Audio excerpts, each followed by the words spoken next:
அனைவருக்கும் தமிழ் நேசம் அகாடமியின் வணக்கங்களை தெரிவித்துக் கொள்கிறேன். இன்றைக்கி நம்ம பார்க்க இருக்கிறது 6ஆம் வகுப்பு முதல் பருவம் குடிமையியல் பாடம் 2 சமத்துவம் பெறுதல். 6ஆம் வகுப்பு முதல் பருவம் குடிமையியல் பாடம் 2 சமத்துவம் பெறுதல். கொஸ்டின் ஆன்சர் போகலாம். இனவெறிக்கு முடிவு கட்டியவர் யார்? Nelson Mandela. 2. தென்னாப்பிரிக்காவின் முன்னாள் அதிபர் நெல்சன் மண்டேலா எத்தனை ஆண்டுகள் சிறை தண்டனை அனுபவித்தார்? 27 ஆண்டுகள். நெல்சன் மண்டேலா சிறையில் இருந்து விடுதலையான ஆண்டு 1990. தென்னாப்பிரிக்காவில் உலகளவில் அமைதி நிலவவும் மனித உரிமைகளுக்கான போராட்டத்தில் முன்னோடியாகவும் திகழ்ந்தவர் யார்? Nelson Mandela. 5. பாலின பாகுபாடு என்பது இந்தியாவில் ஆண்கள் மற்றும் பெண்களுக்கு இடையே நிலவும் டேஸ் போன்றவற்றை குறிக்கிறது. உடல்நலம், கல்வி, பொருளாதாரம் மற்றும் அரசியல் சமத்துவமின்மை. பாலின பாகுபாடு என்பது இந்தியாவில் ஆண்கள் மற்றும் பெண்களுக்கு இடையே நிலவும் டேஸ் போன்றவற்றை குறிக்கிறது. உடல்நலம், கல்வி, பொருளாதாரம் மற்றும் அரசியல் சமத்துவமின்மை. அரசியலமைப்பின் எந்த பிரிவின் கீழ் எந்த ஒரு குடிமகனுக்கும் எதிராக மதம், இனம், ஜாதி, பாலினம், பிறந்த இடம் ஆகிய அடிப்படையில் பாகுபாடு காட்டக்கூடாது என கூறுகிறது? 15 1. 7வது கொஸ்டின் கவனிங்க. கூற்று 1. இந்தியாவில் சமத்துவமின்மை மற்றும் பாகுபாட்டிற்கான மிக முக்கிய காரணம் ஜாதி முறையாகும். கூற்று 2. ஏற்கனவே நான் சொல்லியிருக்கேன், இந்த மாதிரி கொஸ்டின்ஸ் கூற்று 1 கூற்று 2ன்னு கொடுப்பாங்க. இதில் கூற்று 1 மட்டும் சரி, இல்லை கூற்று 2 மட்டும் சரி, இந்த மாதிரி டைப் கொஸ்டின்ஸ் இப்போ டிஎன்பிசியில் நிறைய கேட்குறாங்க. அதனால் இந்த மாதிரி கொஸ்டின்ஸில் கவனம் அதிகமாக செலுத்துங்க. கூற்று 1. இந்தியாவில் சமத்துவமின்மை மற்றும் பாகுபாட்டிற்கான மிக முக்கிய காரணம் ஜாதி முறையாகும். கூற்று 2. வேதகால ஆரிய சமுதாயத்தில் நிலவிய வர்ண அமைப்பிலிருந்து சாதி படிநிலை முறை உருவானது. இது பார்த்திங்கன்னா கூற்று 1 மற்றும் 2 சரி. 2 கூற்றுகளுமே சரி. பாபா சாஹேப் என பிரபலமாக அழைக்கப்படுபவர் யார்? பீம்ராவ் ராம்ஜி அம்பேத்கர். பீம்ராவ் ராம்ஜி அம்பேத்கர். இந்திய சட்ட நிபுணராகவும் பொருளாதார நிபுணராகவும் அரசியல்வாதியாகவும் சமூக சீர்திருத்தவாதியாகவும் திகழ்ந்தவர் யார்? பீம்ராவ் ராம்ஜி அம்பேத்கர். அம்பேத்கர் எம்ஏ பட்டத்தை பெற்ற வருடம் 1915. அம்பேத்கர் கொலம்பியா பல்கலைக்கழகத்தில் பிஹெச்டி பட்டத்தை பெற்ற ஆண்டு 1927. அம்பேத்கர் லண்டன் பொருளாதார பள்ளியில் டேஸ் பட்டத்தை பெற்றார்?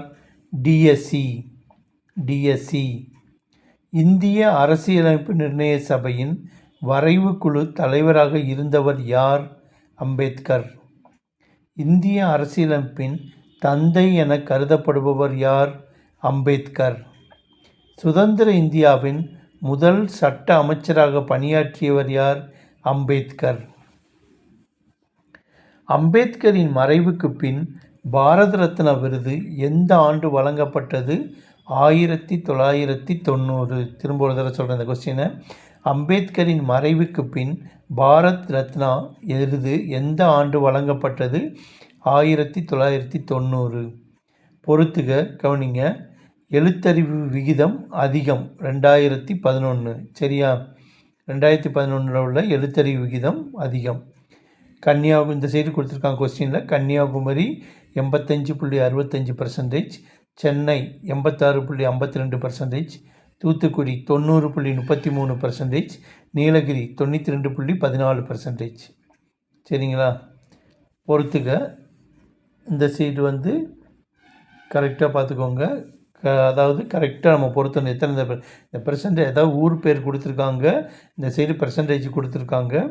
இதில் கரெக்டாக இருக்கா அப்படின்னு செக் பண்ணிவிட்டு எதுக்கு எது கரெக்டுங்கிறது வரும். இப்போ பார்த்தீங்கன்னா கன்னியாகுமரி 92.14%, சென்னை 90.33, தூத்துக்குடி 86.52, நீலகிரி 85.65. கரெக்டான ஆன்சர் இந்த சைடு கொடுத்துருக்கோம், பார்த்துக்கோங்க. பொறுத்துக. எழுத்தறிவு விகிதம் குறைவு 2011. கொஸ்டின் படிக்கிறேன் கேளுங்க. தர்மபுரி 72.41%, அரியலூர் 72.08%, விழுப்புரம் 71.99%, கிருஷ்ணகிரி 64.71%. இப்போ ஆன்சர் சொல்கிறோம். தர்மபுரி 64.71%, அரியலூர் 71.99%, விழுப்புரம் 72.08%, கிருஷ்ணகிரி 72.41%. இதான் கரெக்ட் ஆன்சர். அது அடுத்தது 19வது கொஸ்டின் பொறுத்துக. பாலின விகிதம் அதிகம் உள்ளது 2011. கொஸ்டின் படிக்கிறேன்.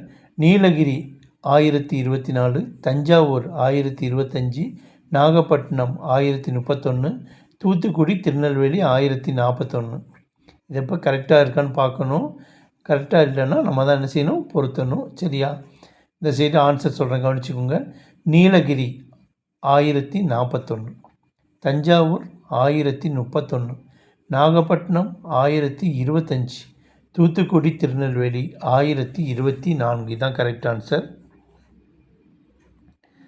பாலின விகிதம் 2011 படி குறைவாக உள்ள மாநிலம் எது?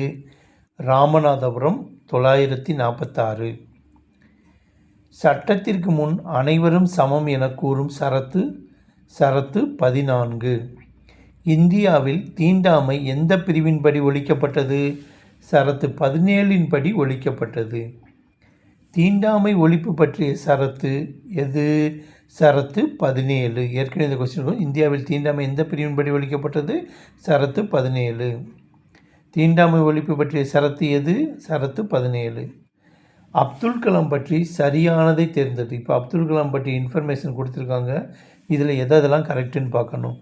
அப்துல் கலாமோட காலம் 1931 2015. பிறப்பு ராமேஸ்வரம்.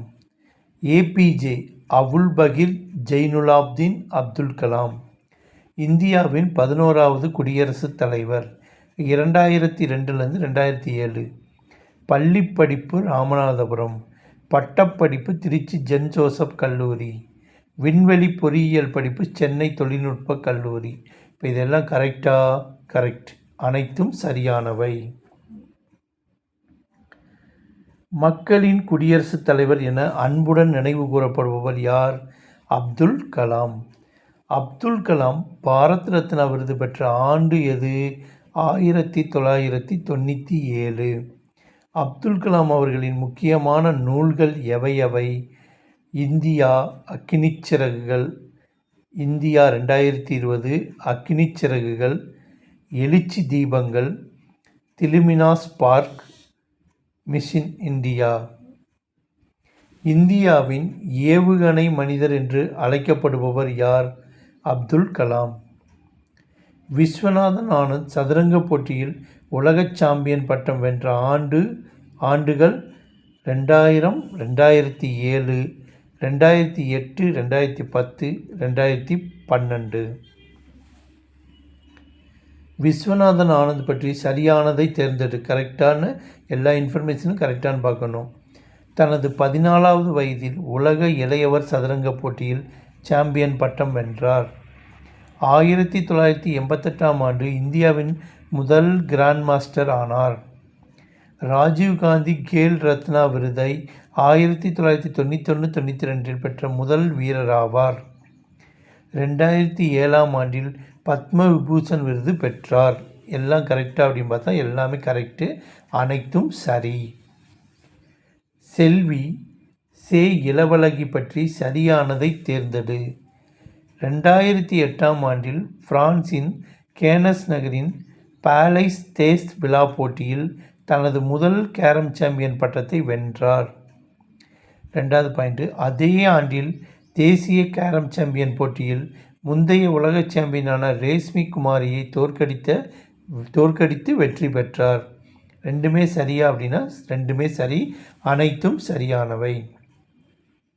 2016 ஆண்டு ரியோ பாரா ஒலிம்பிக் ஆண்கள் உயரம் தாண்டுதல் 42 போட்டியில் 1.89 மீட்டர் உயரம் தாண்டி தங்கப்பதக்கம் வென்றவர் மாரியப்பன் தங்கவேலு.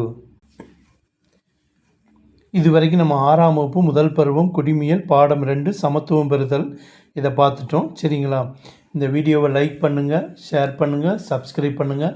மறக்காமல் உங்கள் ஃப்ரெண்ட்ஸ், உங்கள் ரிலேட்டிவ்ஸ், உங்கள் தெரிஞ்சவங்க யாராவது எக்ஸாம் ப்ரிப்பேர் பண்ணிட்டு இருந்தாங்கன்னா அவங்களுக்கு அனுப்புங்க. இது ரொம்ப ஹெல்ப்ஃபுல்லாக இருக்கும். அதே மாதிரி எங்கள் வீடியோவை சப்ஸ்கிரைப் பண்ணி வச்சுக்கோங்க. அப்போனா தான் நாங்கள் தொடர்ச்சியாக போட்டுட்டு வர எல்லா வீடியோவும் உங்களுக்கு கரெக்டாக என்ன செய்யும், வந்து சேரும். ஸோ அதனால் மறக்காமல் லைக் பண்ணுங்கள், சப்ஸ்கிரைப் பண்ணுங்கள், தெரிஞ்சவங்கள்ட்டையும் சொல்லுங்கள். சரிங்களா? நன்றி, வணக்கம்.